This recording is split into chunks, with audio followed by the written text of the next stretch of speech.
दर्शक वृन्दहरू आज चाहिँ म चाहिँ हाम्रो गाउँको चाहिँ साइला बुवासँग छु। हामीले चाहिँ साइला बुवा भन्छौँ। उहाँले चाहिँ कति सालदेखिबाट बा नमस्कार? म 42 सालदेखिबाट म यो संस्कृति कार्यक्रममा लागि परेको हुँ। अझ पनि पढ्दैछु। म लोकगीतमा व्यक्ति छु। रामकृष्ण भदनमणि म व्यक्त छु। मेरो नाम पिपल डाँडा विष्णु प्रसाद पौडेल, गाउँपालिका अर्जुन चौपारी।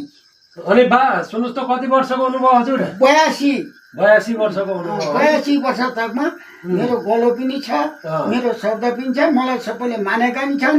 तर भने ठाउँमा पुगेको नि छु। म धन्यवाद दिन चाहन्छु। अनि अब एउटा झ्याउरे गीतबाट सुरु गरौँ कि खेली गीतबाट सुरु गरौँ कि तपाईँले एउटा एक दुईटा चाहिँ टुक्का गाइदिनुहोस् त। त्यसो भने सर र जो पनि धरेर भनौँ है त। हुन्छ। हे यो मुटुको घाउ सन्छ छैन, फरकेर हेर्न मनला छैन। पानी माथि भिर, हे पानी माथि भिर, नजाऊ न निर्मया साह्रै पार्यो भिर। हे नजाऊ न निर्मया साह्रै पार्यो भिर। हे मुटुको यालो घाउ रुमाल किनु हेरेर मन बुझाउ पानी माथि भिर। हे पानी माथि भिर, नजाऊ न निर्मया साह्रै पार्यो भिर। ल अब बा एक दुईटा चाहिँ भजनका चुड्का गाइदिनुहोस् न। हो ल है त।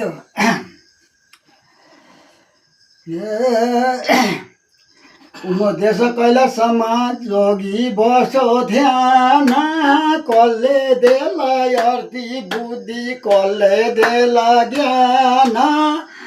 अब कुरा बुझन सिर्फालाई बुझन, सबले कुरा बुझन, सबले कुरा बुझन, सिर्फालाई बुझन, सबले कुरा बुझन, सबले कुरा हो सिर्फालाई बुझन, सबले कुरा बुझन, सबले कुरा बुझन। हरि भन्दा बढी चाहिँ मन परेको गीत के जस्तो हुन्छ नि, तपाईँलाई कुनै दिन पनि घाँस काट्दा या केही गर्दाखेरि, दाउरो घाँस गर्दाखेरि, मेलापात जाँदाखेरि तपाईँलाई सबैभन्दा बढी मन परेको गीत चाहिँ कुन हो बा?